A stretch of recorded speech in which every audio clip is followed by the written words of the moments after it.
2.1, a prime factorization. I can find prime factorization. Thanks, Riley. So obviously you need to know what prime factorization is in order to find it, right? Yes. Okay, so fractions, just to repeat. Before we get into prime factorization, a prime number and a composite number are different things. Yes, no? Yes. So a prime number has how many factors, you guys? Only 2. What? A prime number has how many factors? 2. 2. A composite number, on the other hand, has, everybody? 2 or more. 3 or more. Okay, so a prime number has 2 factors. So a prime number has 2 factors. What are the 2 factors of any prime number? What are the 2? Raise your hand, raise your hand, raise your hand. Layla. 1 in itself. Cool. So then, we know all about factors and all, but what is a factor? A factor is, very important that you understand this definition. A factor is, Kelsey? A number that goes even to another number. So anytime you're multiplying 2 numbers and you get a product, those 2 numbers you're multiplying are really factors, yes, no? Yeah. Okay. Cool. And then prime factorization and factor trees are our next words, but they will naturally happen as we go through the notes. What do we call, if I'm finding all the factors of 12, you guys said we're using factor pairs, right? Yeah. 1 times 12, 2 times 6, 3 times 4. And then when we're all done, we make ourselves a little what? Smiley. So this is just a me thing, but to organize yourself, you're using the smiley face method when finding factors or all the factors of a particular number.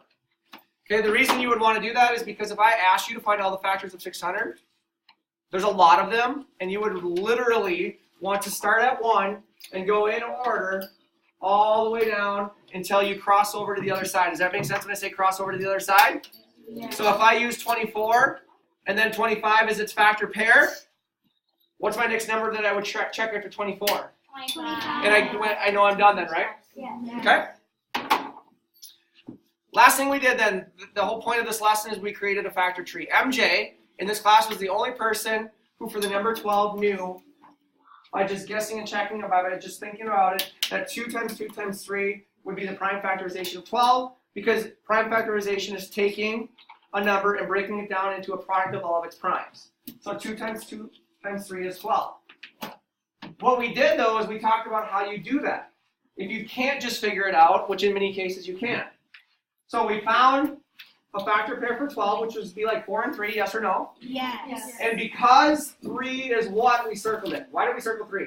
Because it's a prime factor. It's a prime. Factor. It's a prime factor of 12. It's a prime number, though, right? Yeah. Is 4 a prime number? No. So you can continue to break it down into 2 and 2. and 2 we know are prime numbers, so we circled them, yes or no? Yes. So once we circled them, we listed all of them out. And we know this word right here, if you have more than one prime factor that's the same, we write it in what form? Exponential form. So 2 squared, which we're not real good at yet, you proved that on the test. 2 squared is the same as 2 times 2. Because anytime you have a square, you're taking the base of that bottom number and you're multiplying it by itself. So for example, if I had 9 to the 7th, I would multiply 9 how many times? 7 times. And then the last problem we did down here would be number 10, in which we took 600 and we broke it down into its prime factorization, which is 2 to the 3rd times 5 squared times 3. Do you always have to start with the same factor pairs? No. Hello? No. So for 600, we started with 2 and 300, but 600 is also divisible by 106, right? Yeah. So would it break all the way down to the exact same answer? Would this break all the way down to Yes.